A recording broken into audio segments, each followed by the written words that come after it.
여러분 꿈이 있어요. 그러면 꿈이 있으면 좋다고 말합니다. 여러분 그런데 꿈이 있다는 것보다 중요한 게 무엇이냐면 어떤 꿈을 꾸냐예요. 여러분 히틀러가 꿈을 꿨잖아요. 근데 어떻게 됐습니까? 그 꿈 때문에 1000만 명 이상이 죽었습니다. 히틀러는 원대한 꿈이 있었는데 그 꿈으로 인해서 수천만 명이 죽었어요. 여러분 그래서 꿈이 있는 것보다 중요한 게 무엇이냐면 어떤 꿈을 꾸냐는 것이에요.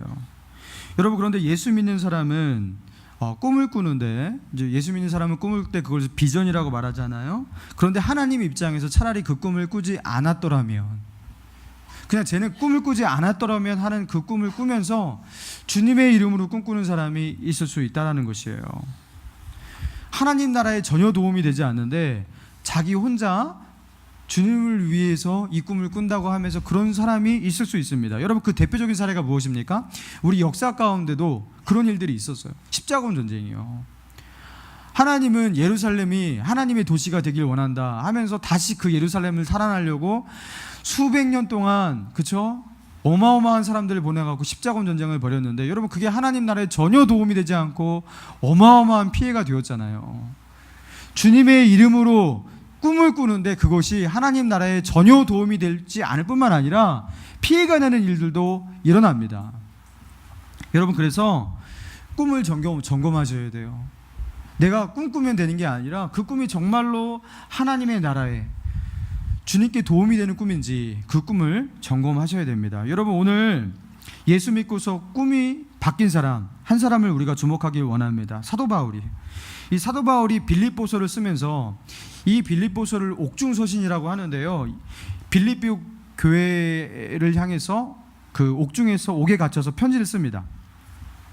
자, 그런데 이 편지를 쓸 때 문제가 뭐냐면요. 이 편지를 쓰고 있는 상황 가운데 먼저 이 편지가요 로마에 그 수감되어서 쓴 편지였어요. 1차, 2차, 3차 전도여행을 마치고 예루살렘에서 바울이 잡히지 않습니까? 근데 가이사랴에게 상소하면서 이 그 사도 바울이요 그 로마까지 이렇게 호송이 됩니다. 그러면서 호송되어서 거기서 처음에는 가택 연금 상태에 있다가 그리고서 나중에 이제 감옥에 들어가잖아요. 그 감옥에 수감된 상태에서 쓴 편지가 바로 빌립보서예요. 자, 그런데 사도 바울이 감옥에 이렇게 감금되어 있었을 때에 이 감금됐다는 소식을 로마 사람들이 그 로마에 있는 기독교인들이 들었어요. 근데 그 반응이 매우 달랐습니다.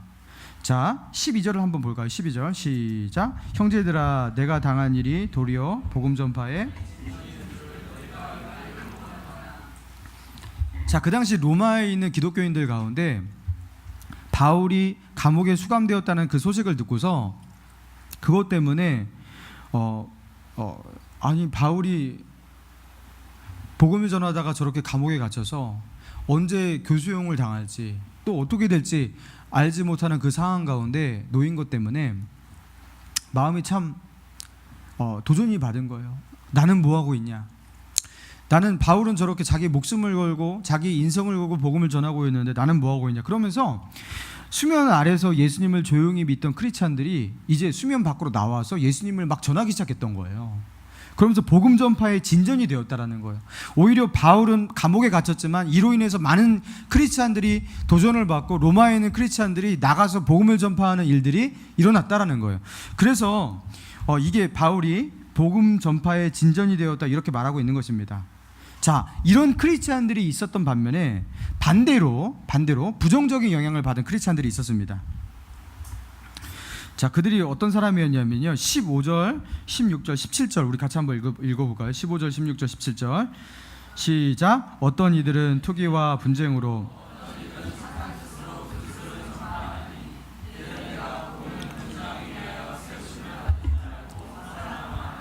그들은 나의 매임에 괴로움을 더하게 할 줄로 생각하여 순수하지 못하게 다툼으로 그리스도를 전파하느니라. 자, 어떤 이들은 투기와 분쟁으로 그리스도를 전파한대요. 여러분 예수님을 전파하는데 복음을 전하는데 투기와 분쟁으로 한대요. 그리고 17절에 보니까 그들은 나의 매임에 괴로움을 더하게 할 줄로 생각하여 순수하지 못하게 다툼으로 그리스도를 전한대요. 그러니까 어떤 사람들이 바울을 골탕 먹이고 바울을 더 괴롭게 하기 위해서 복음을 전하는 사람도 있었다라는 거예요. 여러분, 그런데 복음 전파하는데 바울을 괴롭게 하려고 복음 전파한다, 이게 무슨 상황인지 이해가 안 되잖아요. 그죠? 이게 어떤 상황이냐면요, 이거 배경을 좀 알아야 됩니다. 바울이 로마에 호송되어서 로마에 오기 전에 이미 로마에는 예수 믿는 사람들이 있었습니다. 여러분, 디아스포라 유대인이라고 들어보셨죠? 디아스포라 유대인이 어떤 사람이냐면 그 당시 유대인인데 다 팔레스타인만 있었던 게 아니에요. 유대인들이 거기서 이사해갖고 소아시아 지역, 그 로마 반도, 그리고 이집트 이런 데 막 흩어져서 살았습니다. 근데 그들이 절기가 되면요, 이 예루살렘으로 돌아와서 유월절 지키고 그랬거든요. 근데 마침 절기가 되어서 유월절을 지키기 위해서 이렇게 예루살렘으로 왔다가 거기서 예수님을 만났던 거예요. 예수님의 설교를 들었던 거예요. 아니면 예수 그리스도를 전파하는 그 복음을 들었던 거예요. 그래서 거기서 기독교인이 되어버린 거예요. 그리고 자기가 살던 고향으로 다시 돌아왔던 거예요. 그래서 거기서 뭐 합니까? 교회를 세운 거예요. 그래서 사도 바울이 처음 로마로 왔지만 이미 로마에는 예수 믿는 사람들이 있었던 것입니다. 그리고 조직을 형성하고 있었던 거예요. 근데 어느 날 자기네들이 교세를 형성하고 그렇게 교회를 형성하고 그렇게 크리스찬으로 살고 있었는데, 어느 날 그 유명한 그 지도자잖아요, 바울은. 그 바울이 잡혀갖고 로마로 왔다는 소식이 들었고, 그리고 처음에 로마로 와서 몇 년간 바울은 가택연금 상태 속에서 집 밖으로 스스로 나아가지만 못할 뿐이지 다른 사람들이 바울을 만나는 것은 자유였습니다. 그러면서 바울을 찾아오면서 사람들이 바울에게 영향력을 받고, 그리고 바울 중심으로 사람들이 모이기 시작했던 거예요. 그런데 이렇게 바울을 중심으로 사람들이 모이고 예배하고, 그리고 바울의 영향력 하에 크리스찬들의 공동체가 만들어지니까 기존의 교회를 세우고 기존의 크리스찬의 어떤 모임을 가지고 있었던 그 로마 교회의 지도자들이 바울을 시기하기 시작했던 거예요. 안 이롭게 생각했던 거예요. 그러면서 이들이 어떻게 됐냐면, 바울 중심으로 모이는 어떤 이 로마에 있는 교회와, 그리고 자기네들이 가지고 있는 기존의 이 교회와 이렇게 서로 경쟁하려는 어떤 그 경쟁 의식을 가지게 되었던 거예요. 그래서 어느 날 바울이 가택연금이 끝나고 이제 옥에 완전히 투옥되었어요. 이제 아무도 못 만나잖아요. 그러니까 그때 이제 이들은 어떻게 반응했냐면, 잘 됐다 이런 거예요. 크리스찬인데, 같은 기독교인인데 자기네들과 경쟁하는 어떤 교회의 지도자였던 바울이 옥에 갇히니까 그게 오히려 자기네들은 잘 됐다고 생각했던 거예요. 여러분, 굉장히 좀 좋지 않은 상태인 것이죠. 그래서 이들은 투기와 분쟁으로 그리스도를 전파하니, 이렇게 말한 거예요. 마침 저 교회의 지도자가 옥에 갇혔으니까 이제 우리 교회가 길을 필 때다 하면서 투기와 분쟁 가운데서 그렇게 복음을 전파했다는 것입니다. 그리고 이렇게 복음을 전하면서 그들이 순수하지 못한 의도로 복음을 전했던 게 무엇이냐면, 그 사도 바울을 막 깎아내렸던 거예요. 저 교회 절대로 가지 마, 저 교회 안 좋은 교회야, 큰일 나, 이렇게 하면서 안 좋은 소문을 퍼뜨리고 바울이 했던 그 사역을 막 헐뜯고 이러면서 복음을 전했던 거예요. 여러분, 이게 얼마나 속상한 일입니까? 가장 하지 못할 일을 하고 있는 거 아니겠습니까? 교회가 교회끼리 싸우는 거. 여러분, 그래서 어떤 이들은 15절에 어떤 이들은 투기와 분쟁으로, 어떤 이들은 착한 뜻으로 그리스도를 전파하니, 이게 그 뜻입니다. 여러분, 이들은요 순수하지 못한 마음으로 복음을 전하고 있었던 것입니다. 그런데 이들을 향한 사도 바울의 반응을 한번 봅시다. 18절입니다. 18절 읽겠습니다. 시작. 그러면 무엇이냐, 거칠애로 하나 참으로 하나 무슨 방도로 하든지 전파되는 것은 그리스도니 이로써 나는 기뻐하고 또한 기뻐하리라. 뭐라고 말하고 있습니까? 그러면 무엇이냐, 거칠애로 하나 참으로 하나 무슨 방도로 하든지 전파되는 것이 그리스도가 전파된다면 나는 기뻐하고 또한 기뻐하리라. 사도 바울은요, 나 너무 속상해. 쟤네들이 나에 대해서 저렇게 말하고 다닌다고? 난 너무 속상해. 어떻게 저 크리스찬들이 저렇게 할 수가 있어? 너무 기분이 나빠. 너희들도 쟤네들에 대해서 각을 세워, 막 이렇게 말한 게 아니라, 괜찮다. 결국에 그래도 전애들이 전도를 한다면 예수님 전할 거 아니야. 그러면 괜찮아. 상관없어. 저희 교회가 잘 돼도 상관없고, 그래서 내가 비난받고 그리고 나에 대해서 오해가 생긴다 해도 상관없어. 이렇게 말하고 있는 거예요. 나는 기뻐하고 또한 기뻐하리라. 여러분, 이거 쉬운 말이 아닙니다.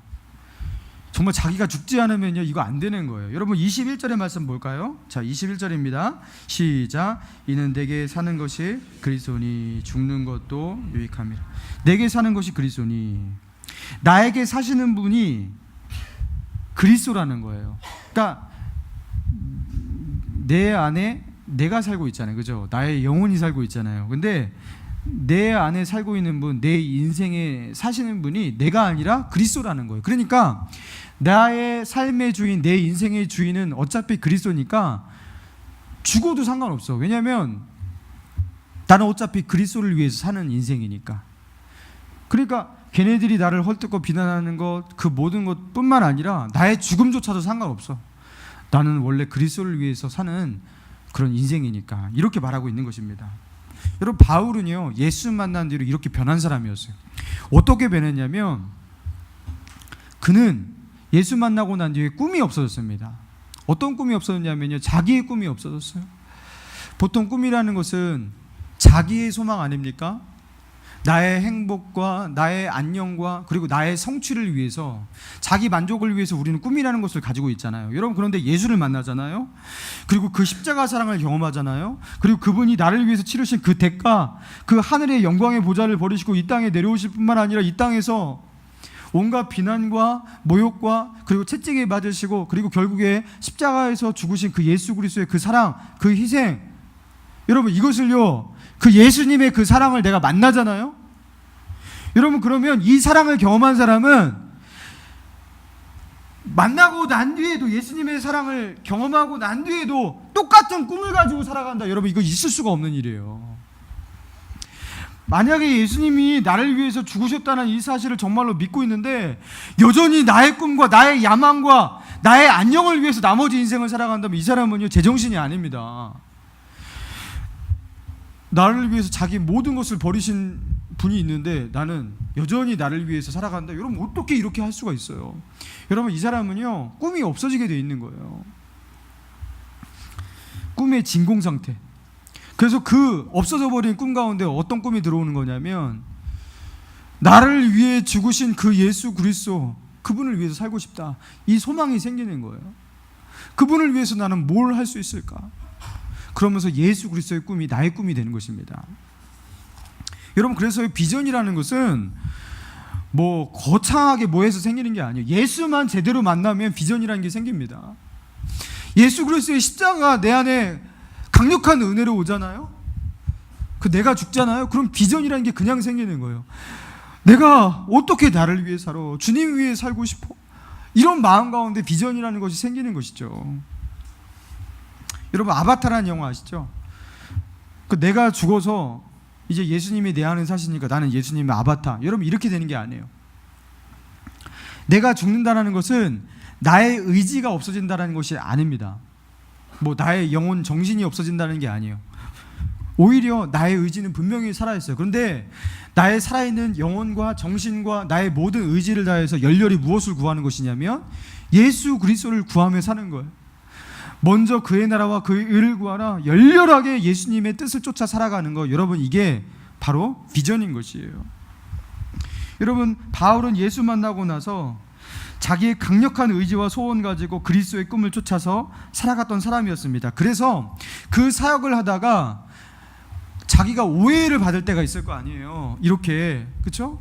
그리고 사역의 중심 가운데 밀려날 때가 있을 거 아니에요. 그리고 종교적인 어떤 이권 다툼이 있어서, 그렇죠? 이렇게 자기가 교회에서 자리를 차지하고 명예 있는 어떤 위치를 차지하려고 하는 그 사람들 앞에서 바울이 좀 밀려나고 이런 일이 있었을 거 아니에요. 그런데 바울은 이런 상황 가운데 어떻게 말한 거냐면 괜찮다고, 상관없다고 말했던 거예요. 어차피 나는 예수 그리스도를 위해 사는 인생이니까 내 이름 같은 것 상관없어. 여러분, 이런 태도로 살았던 거예요. 여러분, 이게 바로 예수 그리스도의 비전입니다. 하나님 나라의 비전을 가지고 사는 사람은요, 이런 방식으로 사는 것이에요. 여러분, 축구 선수 박지성 선수의 강점이 무엇입니까? 여러분, 그는 공격형 미드필더예요. 호날두가 공격형 미드필더잖아요. 근데 골 엄청 많이 넣잖아요. 일선에 있는 원톱 플레이더보다 호날두가 훨씬 많이 넣습니다.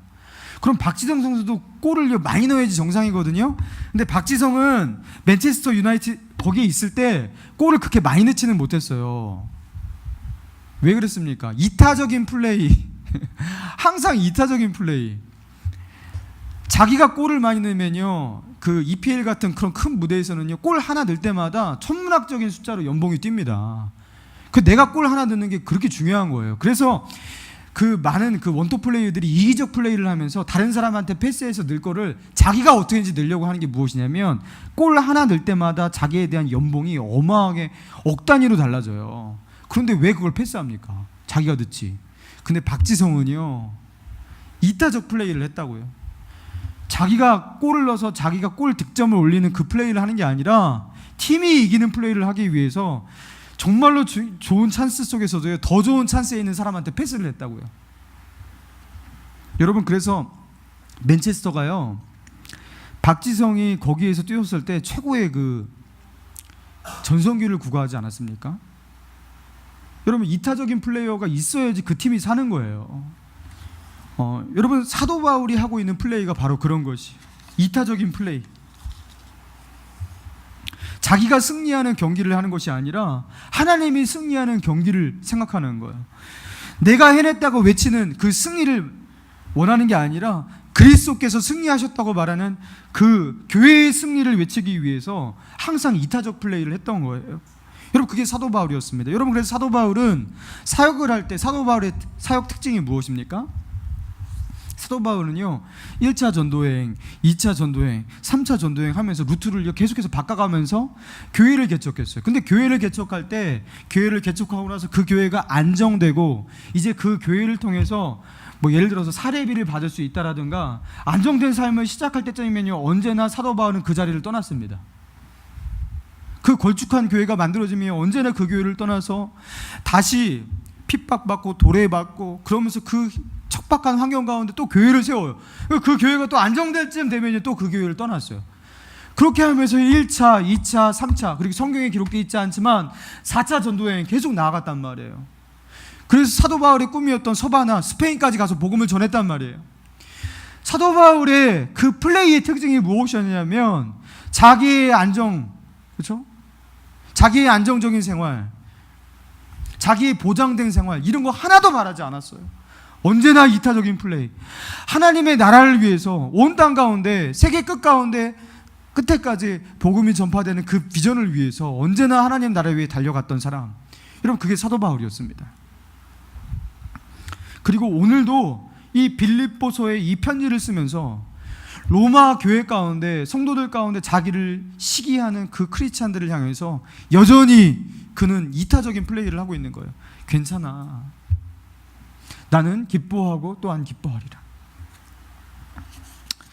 여러분, 우리가 그리스도인으로서 이런 플레이를 하면 안 될까요? 꼭 내가 좀 존경을 받아야 되겠습니까? 내가 교회에서 대접받는 위치에 꼭 있어야 할까요? 우리 교회는 아직 임직자 선거를 하지 않았지만 이제 뭐 몇 년 뒤면 하지 않겠어요? 여러분, 제가요, 부교육자로서 이렇게 임직자 선거를 몇 번 치러봤는데요, 그 치르면서 몇 가지 사실을 깨달았습니다. 여러분, 임직자 선거가 끝나면요, 진국이 누구인지 딱 가려집니다. 근데 진국은요, 그 사람이 예를 들어서 이 안수집사, 권사, 장로 투표에서 당선이 된 거, 그 사람은 가려질 수가 없어요. 뭐 기쁠 거 아니에요, 그죠? 근데 어떤 사람이 진국인지 가려지냐면요, 떨어진 사람, 떨어졌어요. 근데 붙을 만한 사람인데 떨어졌어요. 그러면 그 사람이 인간적으로 서운할 거 아니겠습니까? 마음에 좀 아쉬움이 있을 거 아니에요? 여러분, 낙심도 있을 수 있습니다. 근데 진국은요, 너무 낙심하진 않아요. 그리고 조금 있다가요, 다시 자기가 하나님 앞에 부여받은 그 소명, 사명의 자리 그대로 합니다. 아무 일 없었던 듯이 웃으면서. 여러분, 이게 진국이에요. 사람들이 나를 어떻게 평가하든지, 나를 어느 자리에 세우든지 상관없다라는 거예요. 그리고 내가 해야 할 일 하겠다라는 거예요. 여러분, 그래서 저는 임직자 선거에 떨어진 어떤 사람을 보고서 정말 은혜 받은 경험이 있어요. 야, 이 사람 진짜 진국이구나. 그리고 그 사람은 정말 하나님이 사용하시더라고요. 근데 반대의 케이스도 있습니다. 심지어 장로 선거에 떨어지신 한 안수 집사님이 그 선거 이후에 영원히 교회에 안 나오신 것도 봤어요. 영원히 그 다음 날부터, 그 선거가 끝나는 순간부터 교회에 안 나오셨어요. 근데 그분이 그 교회를 몇 년 다니셨죠? 한 10년인가 넘게 다니셨던 그런 분이었어요. 근데 그 다음부터 안 나오셨어요. 대단한 일이죠. 여러분, 이분은 뭘 바라보고 교회를 다니신 거예요? 자기 이름입니다. 무슨 하나님의 꿈이에요. 여러분, 그런 사람 되지 않길 원합니다. 전도를 할 때 우리 새생명 투자를 하면요, 이렇게 태신자 적어내잖아요. 때로는 그 태신자를 뭐 다른 집사님이 동일 인물을 적어낼 때가 있어요. 그래서 초청을 하잖아요. 왔는데 한 사람의 이름을 적어내야 돼요. 그러면은 아무개 집사의 이름을 적어냈다고, 자기의 이름을 안 적어냈다고 매우 화가 나고 기분 나빠하시는 집사님이 있어요. 여러분, 그게 뭐가 중요합니까? 내가 전도했다는 게 그게 뭐가 중요합니까? 한 영혼이 구원받는 게 중요하죠. 여러분, 우리가 하나님 나라의 비전을 가지지 못하고요, 그리스도의 꿈을 꾸지 못하면요, 항상 교회 안에서도요, 이렇게 자기 꿈, 자기 야망, 여러분, 여기에 매달리게 되어 있는 것이에요. 여러분, 정말 주님의 비전 가지고 살아가는 여러분 되길 바랍니다. 여러분, 우리가 사랑하는 연인이 생길 때 뭐 선물을 하려고 해요. 그러면 선물을 할 때 선물을 고르는데 스트레스가 쌓이잖아요.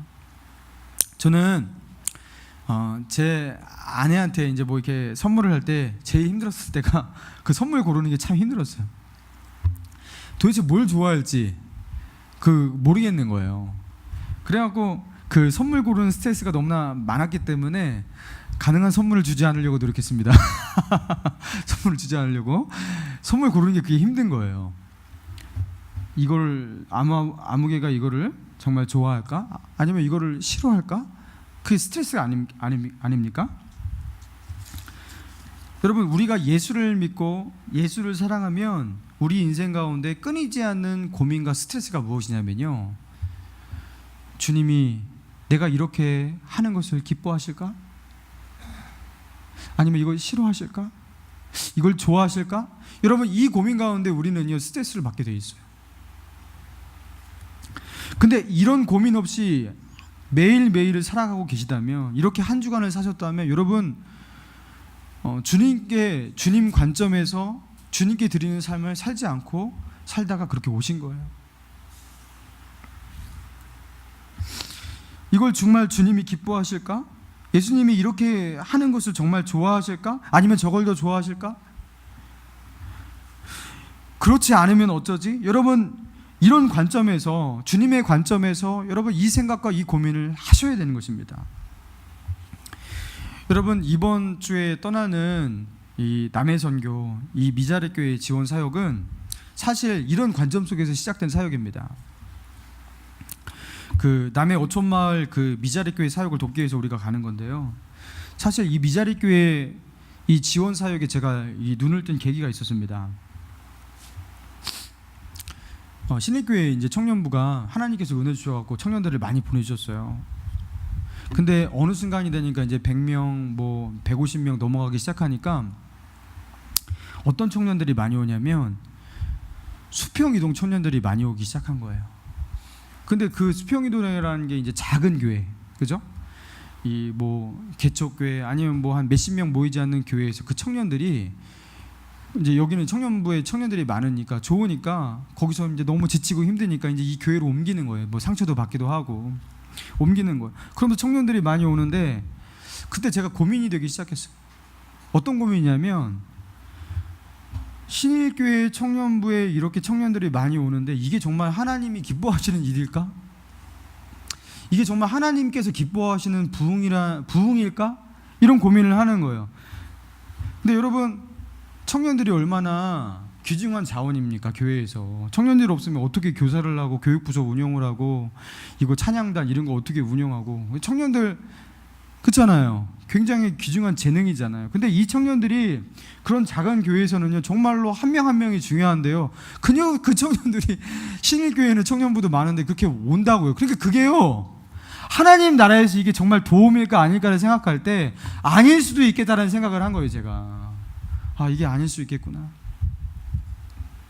하나님 나라에서 플러스가 아니라 마이너스가 될 수도 있겠구나라는 생각을 하게 되었습니다. 그러면서 제가 가지고 있는 생각이, 그때 생각하게 된 게 무엇이냐면, 우리가 최소한 열악한 환경 가운데서 하나님을 예배하고, 그리고 그렇게 하나님을 예배하면서 그 끈을 놓지 않고 주님을 예배하는 그 열악한 상황 가운데 있는 그 현장들을 우리가 봐야 되고, 그리고 그 현장들을 최소한 우리가 시간을 내서, 그렇죠, 헌신하면서 때로는 그들을 지원하는 이 사역을 하는 그런 교회가 최소한 되어야 한다, 그런 그 생각을 하게 되었어요. 그러면서 이제 미자레 교회를 위한 어떤 그 사역을 하려고 결심하게 되었고, 그렇게 했던 것입니다.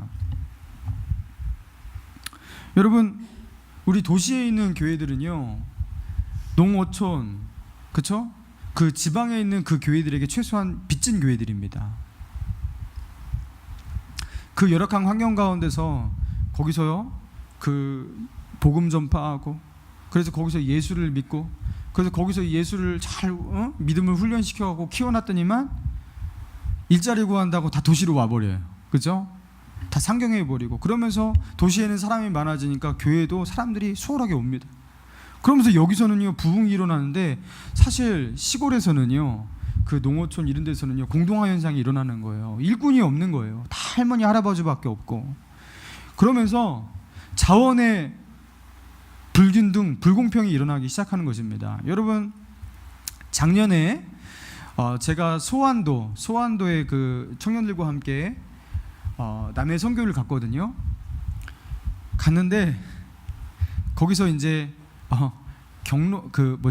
경로당이 아니라 마을회관에 그 어르신들이 이제 모였는데 방 두 칸으로 이제 나눠져서 이렇게 모이더라고요. 할머니들이.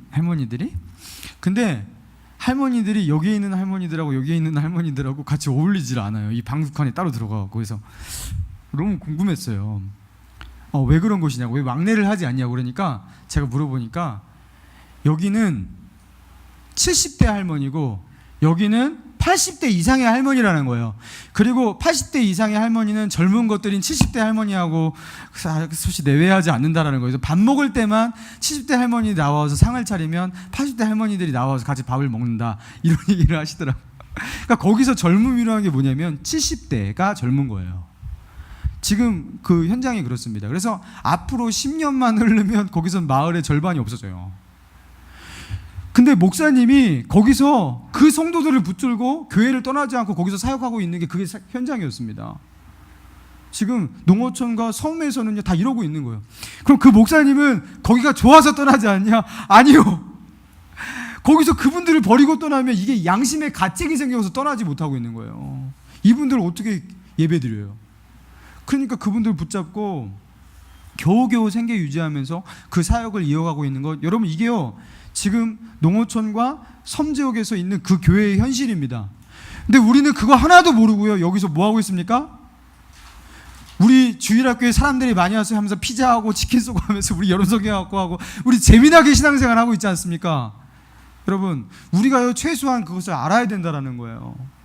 우리가 하나님의 나라의 관점을 갖는다면 우리보다 열악한 환경 가운데서 복음을 위해서 싸우고 수고하는 그 일꾼들의 수고를 우리가 최소한 보듬어 줄 줄 알고요, 그들과 협력할 수 있는 사람이 되고요, 우리만 이렇게 멋지게 예배드리고 그리고 신앙생활 우리만 이렇게 잘하고 여기에만 갇혀 있으면 안 된다는 것입니다.